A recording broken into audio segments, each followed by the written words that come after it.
Yesterday, in accordance with the expression, there are 4 things to be penetrated, namely knowing or full understanding, abandoning,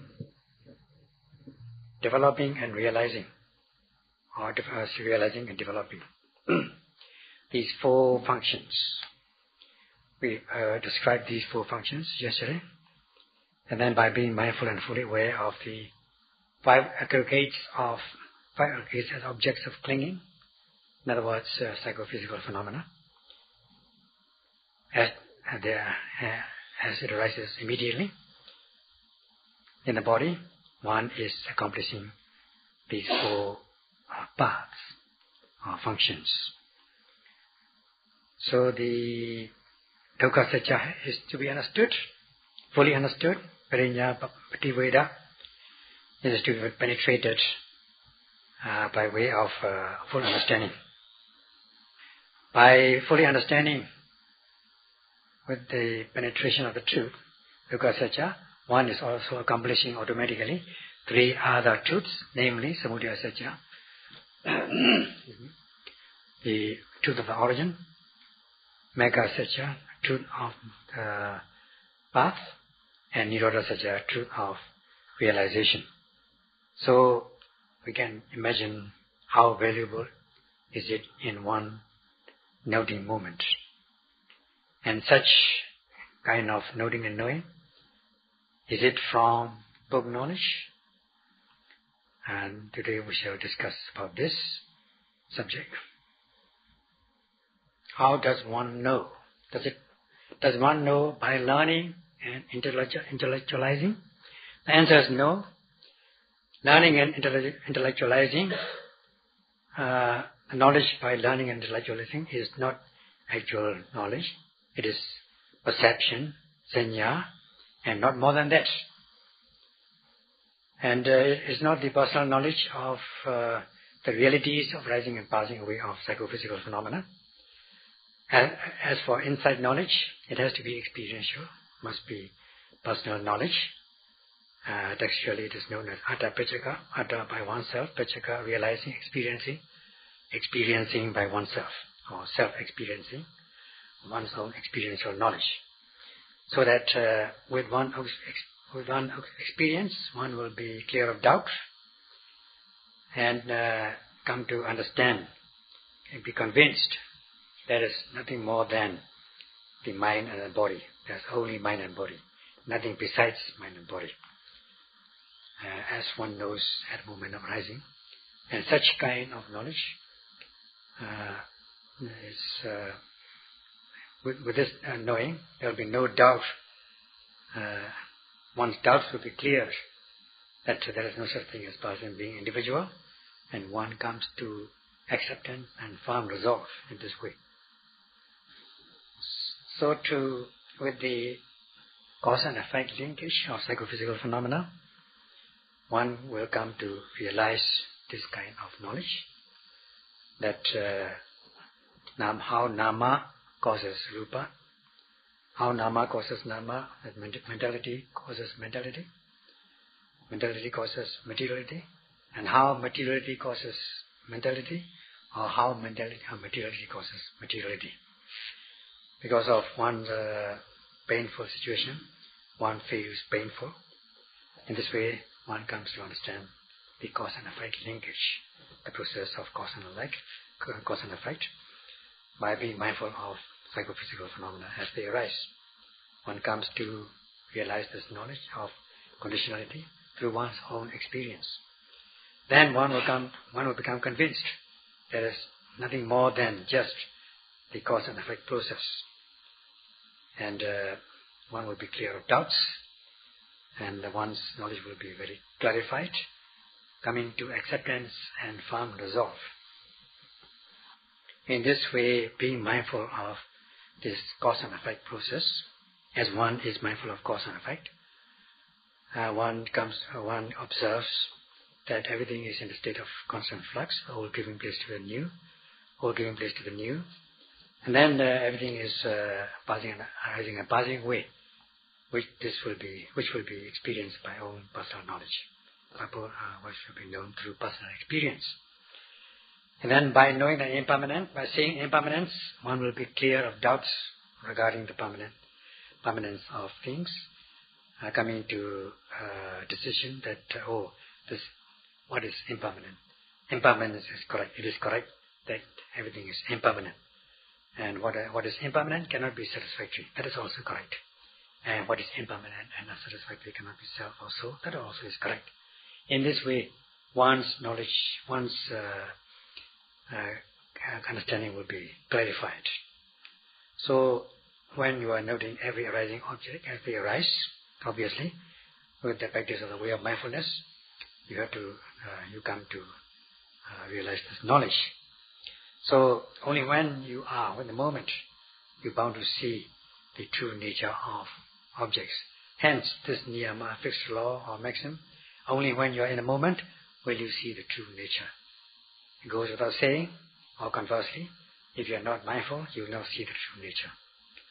So, if you don't see the true nature, if you don't practice mindfulness, your knowledge will be conceptual knowledge, sanya knowledge is perception, not real knowledge.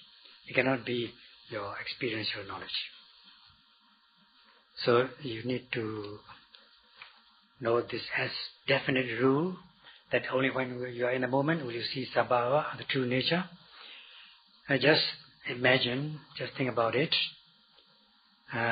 When in the body there's sensations such as heat arises, you note as heat, hot, and you are mindful and fully aware. You note it with knowledge. Then would you not know just this nature of heat or hot? You are directly knowing the hot nature or heat.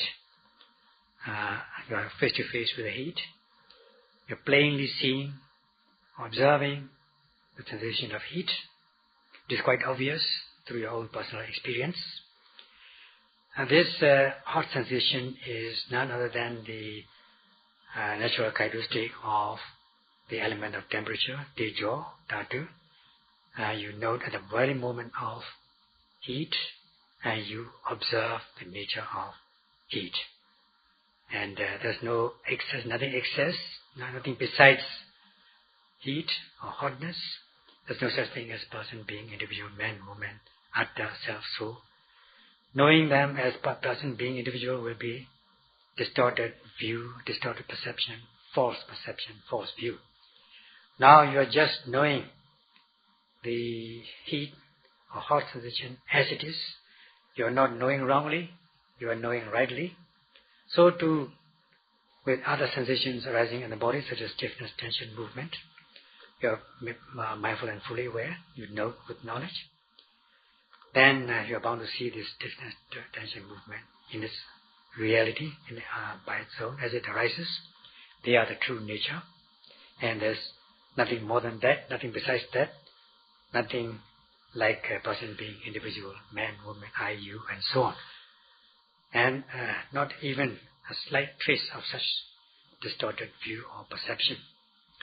This is none other than the true nature of the element of wind or distension. And the Buddha has given a very simple way, without being flamboyant, in this Satipatthana Sutta, the great discourse on the foundations of mindfulness. So at this point, I want to chip in what we are discussing yesterday about these truths, such as the truth of the knowing,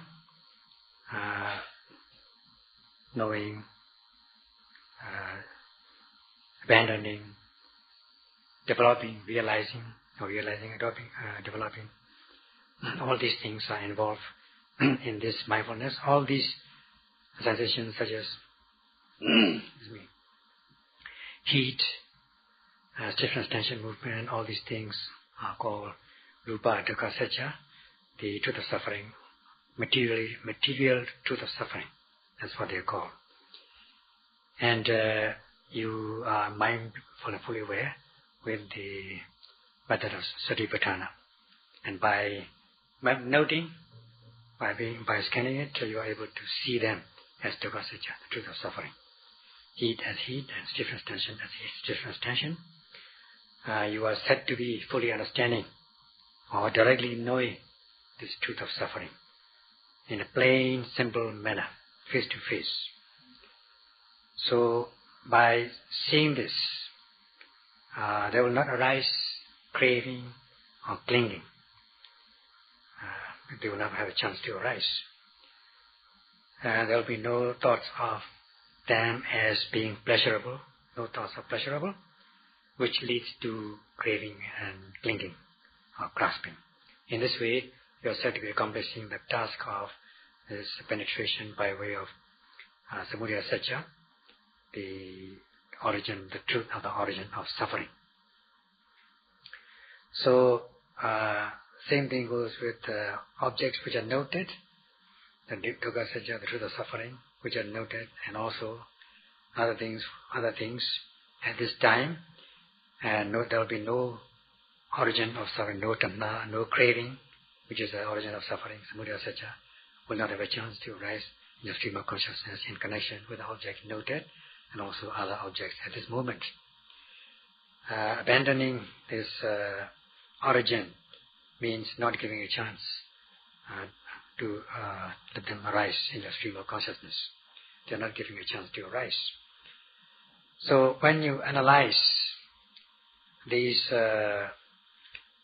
practice, noting mind, you come to observe that every noting mind is made up of the three groups, the group of three constituents, namely Viriya, Sati, Samadhi, energy, mindfulness, and concentration.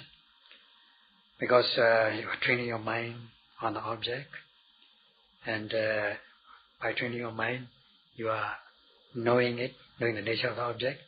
Thus, you are practicing Panchangika Magga, the part of 5 constituents. And initially, you are grounded in the morality by taking vows of precepts. Thus, Sila Magga, the path of morality also is involved in your practice. Then again, if you analyze it, you are also establishing this so-called Pubbabhaga, Magga, the path of the preliminary path, a forerunner path, the forerunner, preliminary, a forerunner, precursor to insight path, Ariya Magga. So you are noting and knowing, mindful and fully aware. By this you are establishing. Every time you are mindful and fully aware, you are establishing this Pubbabhaga, Magga, the preliminary path. And you make it, you develop it, and multiply it, enhance it, by being mindful and fully aware. And if you continue to practice mindfulness, you are said to be developing what should be developed.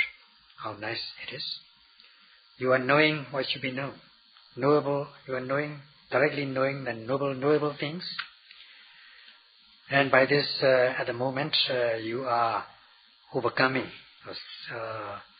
subduing the impurities, such as avijjana, upadana, ignorance, craving, and grasping or clinging on a part-time basis, tadanga.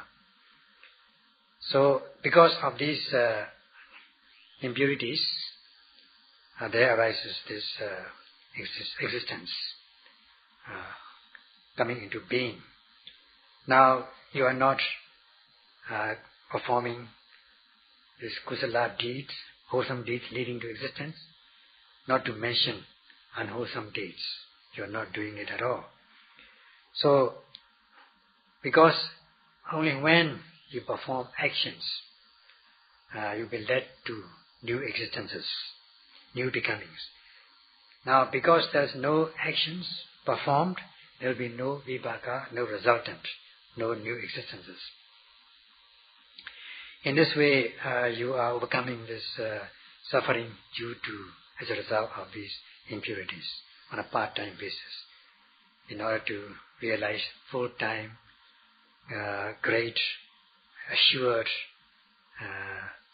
peace and happiness And you have to accumulate this Dhamma, peace and happiness, Dhamma, peace and tranquility, so that you are bound to realize the greater peace, the final peace. So, by being able to fully understand, by being mindful and fully aware of dukkha sajja, the truth of suffering, you are accomplishing the penetration of the four truths. How valuable is your practice? Now the Buddha has given this note to know the stiffness, tension and movement, which are the manifestation of the element of vayu or wind element. And you are bound to see the true nature of these things as you note them as stiffness, tension and movement. And also this expression, gachanto va gachamiti bhajanati, note, know going as going. When you are going, know as going. And when you are standing, know as standing. When you are sitting, know as standing, as sitting. And when you are lying, know as lying down. So every time this physical activity, manners happen, you have to know as such, as it takes place. And in this way, the Buddha has given in a very simple manner. While one is walking or going, is the present participle usage of this. In this sense, going, and the ancients have rendered this as, now this is given in Burmese, while one is going, at the moment of going, and while one is going, at the moment of going. And this gives a sense of immediacy, and just like saying, strike one on the iron is hot. While it is hot, while it rises presently, immediately. It's quite correct. Only when one notes at the moment of going, one will be aware of the manifestation of element of wind, vayodhatu, and stiffness, tension, movement.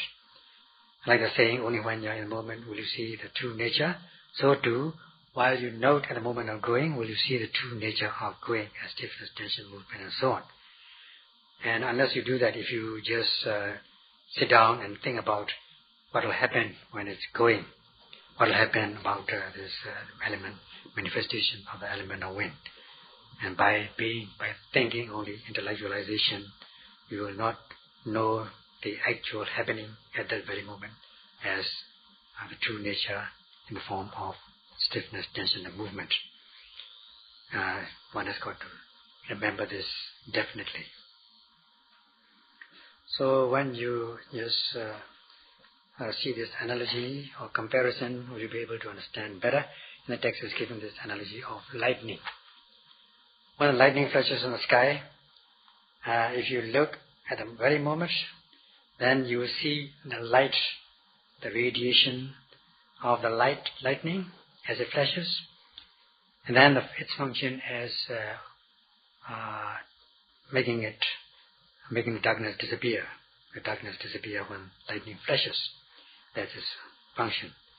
And then you will come to see the manifestation as when lightning takes place, either lightning in a straight line or a curved manner or round manner and so on, and you come to see the manifestation of lightning. So you see the natural characteristic, the true nature of lightning at the very moment when you watch this lightning at that very moment. However, when you think about the nature, function and manifestation of lightning, what would it be? Before lightning flashes or after it is done, it is flashed, then it will be just conceptual knowledge, just imagination, fantasies, not the true knowledge, not your experiential knowledge. By looking up in the sky and try to think about it, how would this lightning be? And what would be like? What would be like, so and so on. You won't see the truth. You won't understand the truth because you're not directly seeing it. You're not directly observing it. This is just your thinking, imagination, fantasizing. So such fantasies, conceptual knowledge, not actual one. Only when you experience it, this will be the true knowledge. In this way, you can make your own comparison. So when you are building a building, constructing a building, you cannot put up a building without good foundation or foundation at all. If the foundation is, if there's no foundation or foundation is not sound enough, then also the building will not last long. And even if there is foundation, if you're building it in the air, just through imaginations or fantasies, the building will not come up. So too with the practice, without the practice of Mula Magga, the basic path, you cannot establish this Pubbabhaga, Magga, the preliminary path.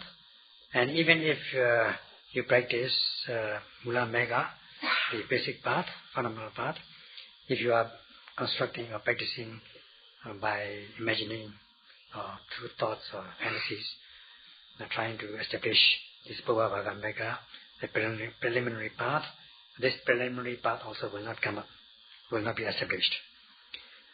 So one has got to undertake the practice. One has got to do it by one's own personal experience.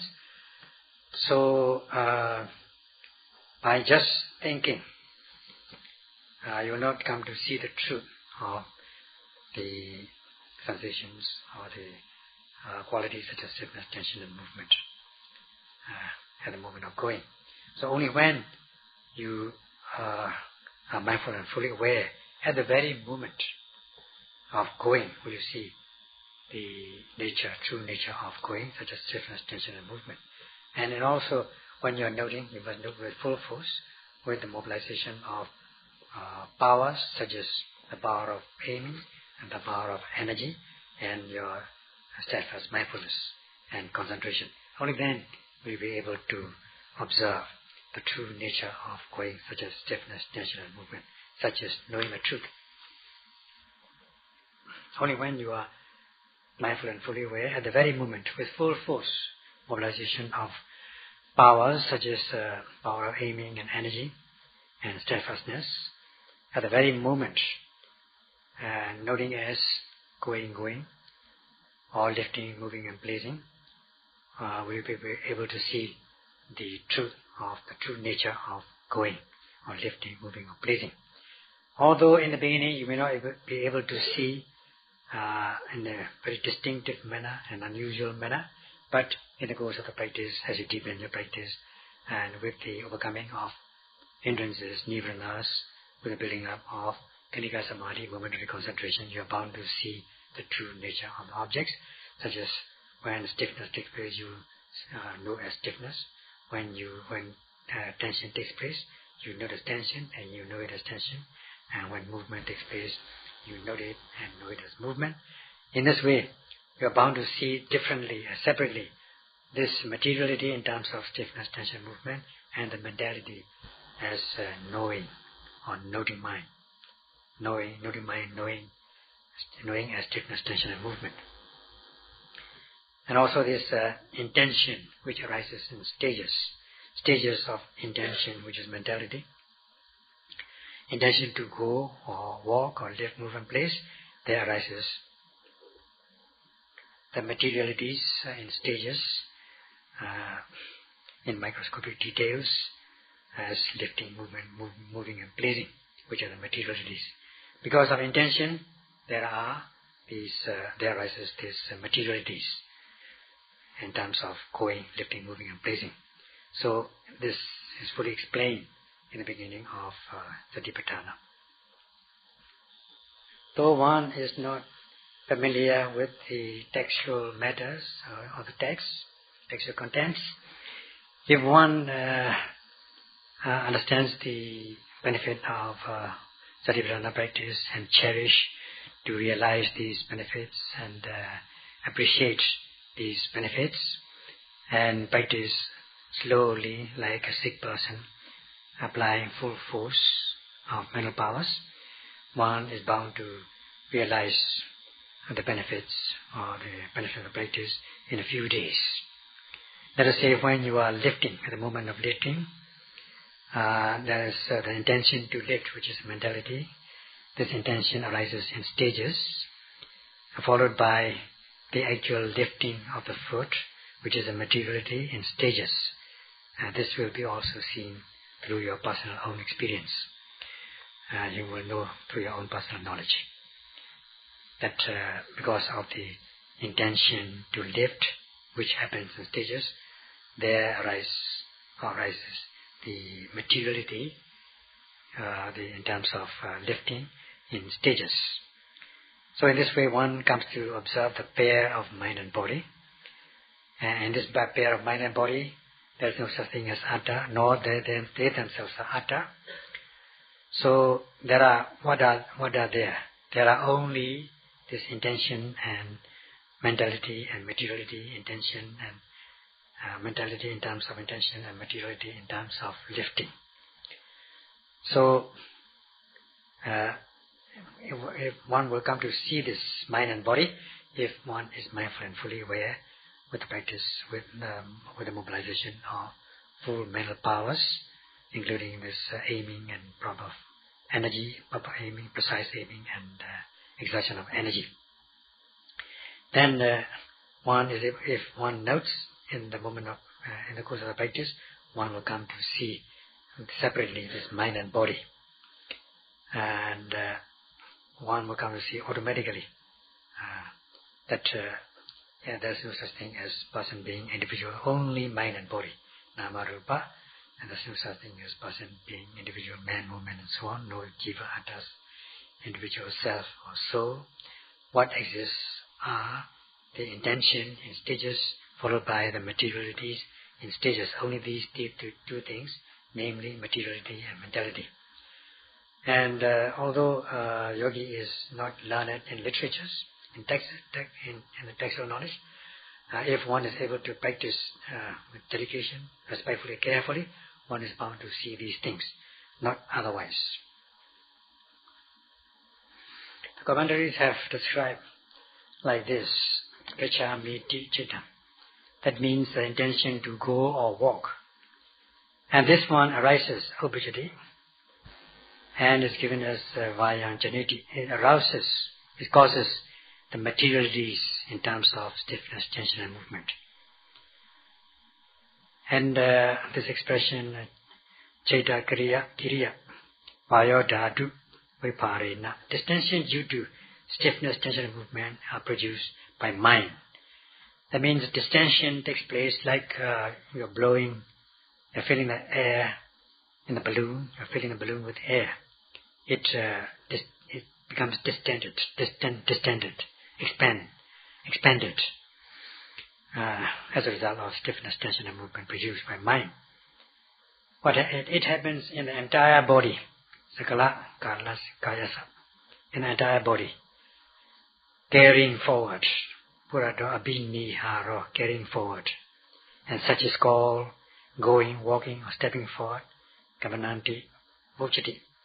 So if one is able, yogi is able to note at the very moment with full force, with the full mobilization of mental powers, then one is bound to see these things like stiffness, tension and movement produced by mind. And this is your own experiential knowledge through your personal experience. If one pays attention to the objects, you come to see mind and body separately. And then if you continue to practice mindfulness, as you build up this momentary concentration in Karika Samadhi, you will also come to see the linkage of cause and effect by your own experience. That as a result of the series of intentions which are the causes, there are the effects in terms of the materiality such as stiffness, tension and movement.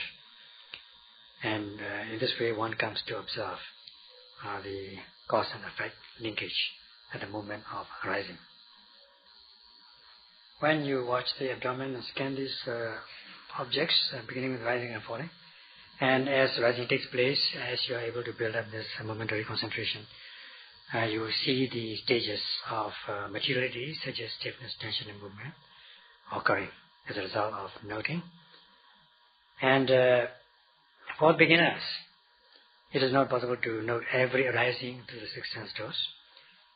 Hence, the late Venerable Master has instructed the meditators to start with the main object, to start with noting the rising and falling as main object. And in the course of the practice, if there is fantasies or thoughts or imaginations, then one notes them as such.